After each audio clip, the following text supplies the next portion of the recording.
खलिकोट विधायकों द्वारा रंभा रेल फाटक उपरे सुउच्च रेल पोल निर्माण शुभारंभ। पुरातन जातीय राजपथ नंबर 5 रंभा सहर ठारू जातीय राजपथ नंबर 16 मध्यस्थ रेल फाटक नंबर 274 उपरे सुउच्च रेलबाई पोल निर्माण सकाशे भित्तिप्रस्तर कार्य श्रीजुक्त पूर्णचंद्र सेठी मान्यवर विधायक खलिकोट द्वारा संपन्न हो जाइछे। पूर्त विभाग द्वारा निर्माण हेबाकु थिबा एही रेल पोल भूमिपूजन कार्यक्रम में पूर्त विभाग रास्ता और कोठाबाड़ी विभाजन नंबर 2 ब्रह्मपुरर अधीक्षण जंत्री संदीप्त पाणिग्राही, रंभा रास्ता और कोठाबाड़ी शाखार अनुज जंत्री सत्यनारायण बिशोई, कोषाध्यक्ष रघुनाथ महापात्र, ठिकादार प्रतिनिधि संतोष कुमार परिड़ा, साबुलिया ग्राम पंचायत प्राक्तन सरपंच सिद्धार्थ शंकर पलाई,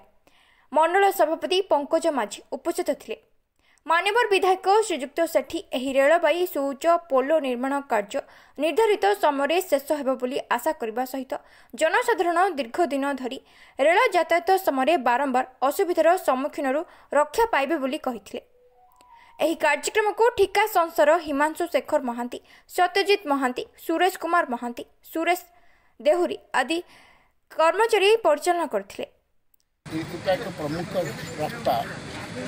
जो रास्ता सबु समय जानवाहन जाए एवं 2 चकिया आरंभ कर 4 चकिया आरंभ 6 चकिया पर्यटन जेहेतु एक रेलवे गेट अच्छी समय समय फाटक बंद है लोक मैंने बहु असुविधार सम्मुखीन होते मु सरकार पाखे दाबी रखी गोटे अंतत पक्षे ये जगह जब गोटे रेलवे ओवरब्रिज हम ताहले लोक मानकर यातायात किसी असुविधा हेनी लोक मैंने ऊपर जी ट्रेन तले ये प्राय 25 कोटी 91 लक्ष टंकार प्रोजेक्ट एवं समय सीमा भितर कम्प्लीट करने रास्ता लोक मैंने बहुत उपकृत निहाती भाव जो से समय अपचय होता और समय अपचय सर केते दिन भीतर काम कंप्लीट हो आप आशा कर अंतत पक्षे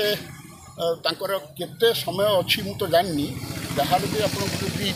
3 मास 4 मास 3 वर्ष समयटा है 3 वर्ष गोटे ओवर 3 वर्ष भीतर निश्चित भाव सरकार 25 कोटी पॉइंट 91 बजट धन्यवाद। रंभारू Sujit Kumar Behera report, IGP news.